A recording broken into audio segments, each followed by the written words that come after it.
Hi అండి. ముందుగా market మిత్రులందరూ కూడా నమస్తే. నేను మీ ములకపల్లి తెలుగు ట్రేడర్‌ని. ఎలా ఉన్నారు? అందరూ బాగున్నారా? చాలా రోజులైపోయింది మన ట్రేడింగ్ వీడియో చేసి. ఈ రోజైతే ట్రేడ్ తీసుకున్నాను. చాలా రోజుల తర్వాత ట్రేడ్ తీసుకున్నాను మళ్ళీ. మధ్య చాలా గ్యాప్ వచ్చింది. 1 వీక్ ఆల్మోస్ట్. సరే ఈరోజు బడ్జెట్ సో, వన్ డైరెక్షన్‌లో ఉంటదనుకున్నాను యాక్చువల్లీ. కిందకి పడ్డదండి నిజంగానే స్టాక్ మార్కెట్. మళ్ళీ కొద్దిగా పుష్ ఇచ్చింది. అయితే పైకెళ్తున్న క్షమంలో నాకు అనిపించిందనమాట. ఒక నిమిషం చూపిస్తాను. ఈరోజు రూ. 650 ప్రాఫిట్ అయితే వచ్చిందనమాట. సో, అదేంటో మన స్క్రీన్‌లో చూద్దాం ఒకసారి. స్క్రీన్‌లో పెడతాను. సో, నేను పీఈలో ఒక ట్రేడ్ తీసుకున్నాననమాట.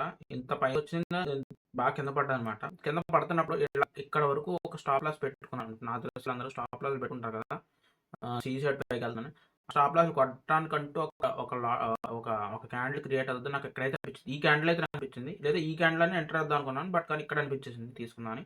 ఇక్కడ తీసుకున్నాను. ఎంట్రీ ఇచ్చాను. ఎగ్జిట్ అయిపోయాను అక్కడ. రూ. 650 ప్రాఫిట్ వచ్చింది. చాలనమాట. ఇంకా అంతకు మించి లేదు. బట్ కానీ చెప్తున్నాను కదా! స్టాక్ మార్కెట్‌లో ట్రేడ్ చేయడం అనేది రిస్క్‌తో కూడుకున్న విషయం. ఆహ్, మీ యొక్క ఆర్థిక సలహాదారుని గాని, మీ యొక్క ఓన్ అనాలిసిస్‌తో గాని ట్రేడింగ్ చేయాల్సిందిగా కోరుచున్నాను.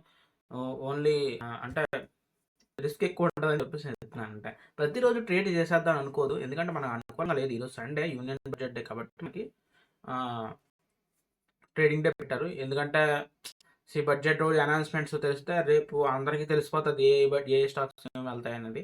సో, అందుకనే బడ్జెట్ రోజు కూడా స్టాక్ మార్కెట్ రన్ అవుతుందనమాట. So, that's what it is. Okay guys, ఉంటాను మరి. Take care. మీకెలా ఈరోజు మీరు ఎంత ప్రాఫిట్‌లో ఉన్నారు? మీరు కూడా కామెంట్ సెక్షన్‌లో తెలపండి. ఉంటాను మరి. Bye guys. ఉంటాను. బాయ్.